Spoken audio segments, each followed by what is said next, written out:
Fox News alert, more campus protests happening overnight across the country, and you're looking at the protests in New Orleans as crews at Tulane University are clearing out what's left of its pro-Palestinian encampment after the SWAT team moved in and quickly moved everybody out. And now you can see what it was like inside there. They had to clean out 3 buildings at Tulane. They had them closed for 2 days, but now they're open. All right, meanwhile, back in Washington, we are now learning that the White House is reportedly considering bringing certain Palestinians to the U.S. as refugees to offer them safe haven. Fantastic. Here to react, Louisiana GOP Senator John Kennedy.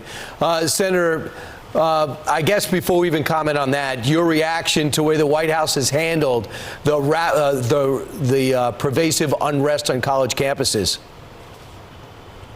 Well, Brian, it should not go unnoticed that President Biden has the ability to stop all of this on a dime. All he's got to do is call the college presidents and say, look, if you don't get control of your campuses, I'm going to withhold your federal money. Right.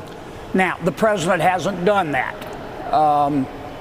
The moral of the story is you're never too old to suck. The reason he hasn't done that is because of politics. Yeah. CNN just came out with a poll. It said that 52% of likely voters in America will not vote for President Biden under any circumstances. Any circumstances. They would vote for the guy who salts the fries at McDonald's before they would vote for President Biden. And the White House knows this, so they're scared to alienate the not insubstantial Hamas wing of the Democratic Party. So that's what's behind a lot of this. Well, Senator, the fries are delicious. They are. They are good. That guy does deserve an award. I'm not saying that guy's not qualified to be president. I mean, history shows anybody can do it. You know, Senator, we know the history of the Jewish people and all the persecution over thousands and thousands of years. Where are the people standing up for our Jewish friends? That country, that's our ally. We have committed to helping them and helping their people.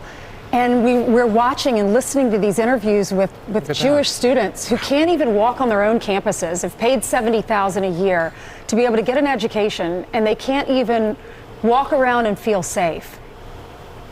Well, I think most Republicans are standing up. Some Democrats are. Many Democrats are scared to. Because, let me say it again, Angel, there's a substantial Hamas wing of the Democratic Party. And they believe in diversity, equity, inclusion, and the right to kill Jews. And some of my Democratic colleagues, not all of them, but they're scared of them. Yeah. Some universities are handling this well. Tulane, Vanderbilt, University of Florida. They have good leadership. I know their presidents. Their presidents passionately support free speech. But they know the Constitution doesn't protect disruptive behavior. Well, Senator, you know, we haven't heard much from the president regarding this, but you know what they could do? And you're on the Senate Judiciary Committee. The Department of Justice should open an investigation into, you know, we've heard that the people who took over the building here in New York, sounds like they were, for the most part, all the leaders were outside agitators. It sounds like there is some sort of a conspiracy. We had a former federal prosecutor on about 2 hours ago who said they could be charged with conspiracy. They could use RICO stuff. We could figure out who is behind this and who's funding it.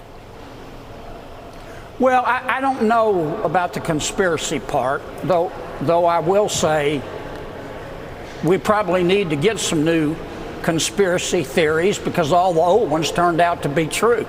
I do know that President Biden could stop this on a dime. All he's got to do is pick up the phone and quietly call the president of Columbia and say, listen, Madam President, I give you 14 days to get this straight, or I'm going to withhold all of your federal money. Sure. Right. And you would see the leadership at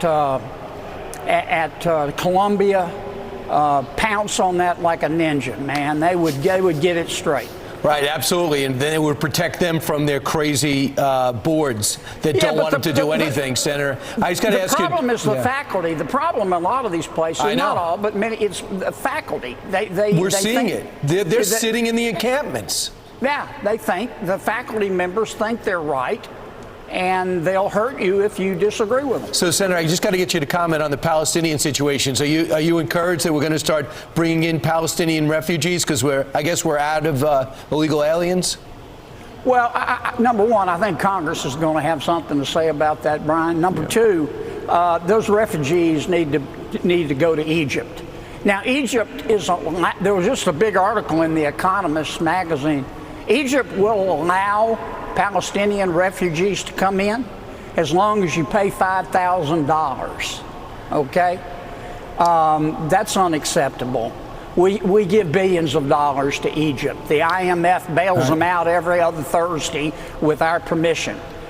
President Biden needs to call Egypt and tell them to do their part. But the problem is the Palestinians create unrest in every country they go into, including Egypt. And they say we're not going to be that stupid again. Well, what you allow is what will continue. If you allow these jackwagons on the college campuses to continue to do what they're doing, they're going to continue to do what they're doing. Duh. What you allow is what will continue. All right. Senator, thank you very much for joining us live from the Russell Rotunda. Thank you, guys.